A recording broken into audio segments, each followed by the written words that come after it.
Okay, let's dive right in. Today, we're going to tackle something that, kind of creeps up on a lot of us as we get older, the shuffle.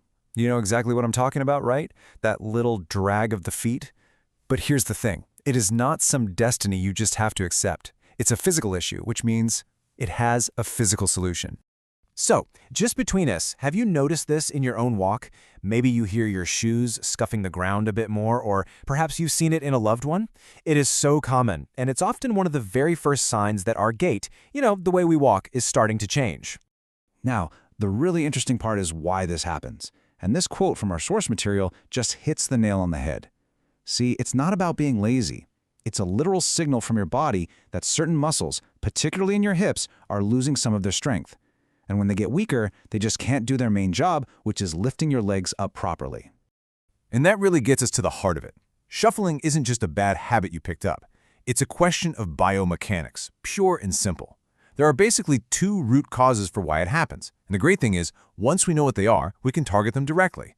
So here it is, the 1-2 punch that causes the shuffle. First, as we just touched on, it's those weak hip muscles. You could think of them as the engine that lifts your thighs. If that engine isn't firing on all cylinders, your leg just doesn't get high enough off the ground. And what happens? Your foot drags.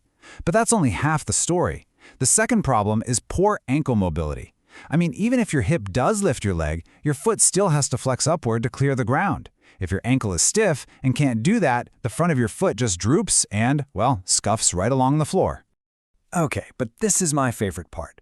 Because we've identified two very clear problems, we now have two incredibly simple, very clear solutions. We're about to go through two easy exercises you can do literally every day to tackle these problems head-on and get back that strong, confident walk. All right, fix number one. This goes directly after those weak hip muscles. It's a simple knee raise. All you do is stand up nice and tall, maybe hold onto a counter or a chair for balance, and just slowly, and I mean slowly, lift one knee up towards your chest. The key here is all about slow, deliberate control.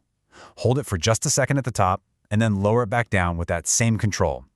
This is the exact move you need to wake up and strengthen those all-important hip flexors. And now for problem number two, the stiff ankle.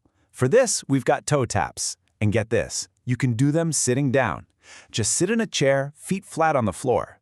Keep your heel glued to the ground, and simply lift the front of your foot, pulling your toes up towards your shin. Then lower it back down. This movement directly targets that ankle mobility, retraining your foot to have the flexibility it needs to clear the ground with every single step. So, what's the big picture here? When you put these two simple exercises into your daily routine, you're not just going through the motions, you are actively rewiring your body's mechanics. You're not just fixing a shuffle, you are rebuilding the fundamental strength and mobility that you need to walk with power, stability, and, most importantly, confidence. Let's just break it down one last time, because it's this simple. That shuffle is just a signal, a sign of decreased strength and mobility. The causes are super specific. Weak hips and stiff ankles. And the solutions are just as specific.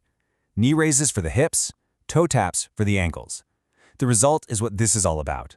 A stronger, more confident stride that lets you move through the world the way you want to.